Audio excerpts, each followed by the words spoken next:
حضرت صہیب رضی اللہ تعالی عنہ کا اسلام۔ حضرت صہیب رضی اللہ تعالی عنہ بھی حضرت عمار رضی اللہ تعالی عنہ کے ساتھ مسلمان ہوئے۔ نبی اکرم صلی اللہ علیہ وسلم حضرت ارقم رضی اللہ تعالی عنہ صحابی کے مکان پر تشریف فرما تھے کہ یہ دونوں حضرات علیحدہ علیحدہ حاضر خدمت ہوئے اور مکان کے دروازہ پر دونوں اتفاقیہ اکٹھے ہو گئے۔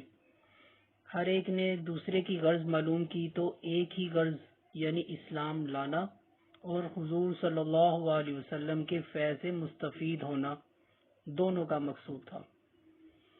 اسلام لائے اور اسلام لانے کے بعد جو اس زمانہ میں قلیل اور کمزور جماعت کو پیش آتا تھا وہ پیش آیا۔ ہر طرح ستائے گئے، تکلیفیں پہنچائی گئیں، آخر تنگ آ کر ہجرت کا ارادہ فرمایا تو کافروں کو یہ چیز بھی گوارا نہ تھی کہ یہ لوگ کسی دوسری ہی جگہ جا کر آرام سے زندگی بسر کر لیں۔ اس لیے جس کسی کی ہجرت کا حال معلوم ہوتا تھا اس کو پکڑنے کی کوشش کرتے تھے کہ تکالیف سے نجات نہ پا سکیں۔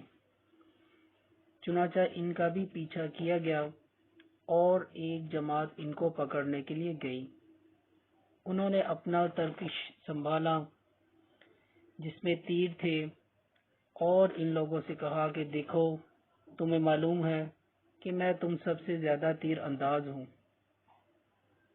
اتنے میں ایک بھی تیر میرے پاس باقی رہے گا تم لوگ مجھ تک نہیں آ سکو گے، اور جب ایک بھی تیر نہ رہے گا تو میں اپنی تلوار سے مقابلہ کروں گا یہاں تک کہ تلوار بھی میرے ہاتھ میں نہ رہے۔ اس کے بعد جو تم سے ہو سکے کرنا۔ اس لیے اگر تم چاہو تو اپنی جان کے بدلہ میں اپنے مال کا پتہ بتلا سکتا ہوں جو مکہ میں ہے، اور 2 باندیاں بھی ہیں، وہ سب تم لے لو۔ اس پر وہ لوگ راضی ہو گئے اور اپنا مال دے کر جان چھڑائی۔ اس پر ایک آیت نازل ہوئی، وَمِنَ النَّاسِ مَن يَشْرِي نَفْسَهُ ابْتِغَاءَ مَرْضَاتِ اللَّهِ وَاللَّهُ رَءُوفٌ بِالْعِبَادِ۔ بعض لوگ ایسے ہیں جو اللہ کی رضا کے واسطے اپنی جان کو خرید لیتے ہیں اور اللہ تعالی بندوں پر مہربان ہیں۔ حضور صلی اللہ علیہ وسلم اس وقت قباء میں تشریف فرما تھے۔ صورت دیکھ کر ارشاد فرمایا کہ نفع کی تجارت کی۔ صہیب رضی اللہ تعالی عنہ کہتے ہیں کہ حضور صلی اللہ علیہ وسلم اس وقت کھجور نوش فرما رہے تھے اور میری آنکھ دکھ رہی تھی، میں بھی ساتھ کھانے لگا۔ حضور صلی اللہ علیہ وسلم نے فرمایا، آنکھ تو دکھ رہی ہے اور کھجوریں کھاتے ہو۔ میں نے عرض کیا، حضور اس آنکھ کی طرف سے کھاتا ہوں جو تندرست ہے۔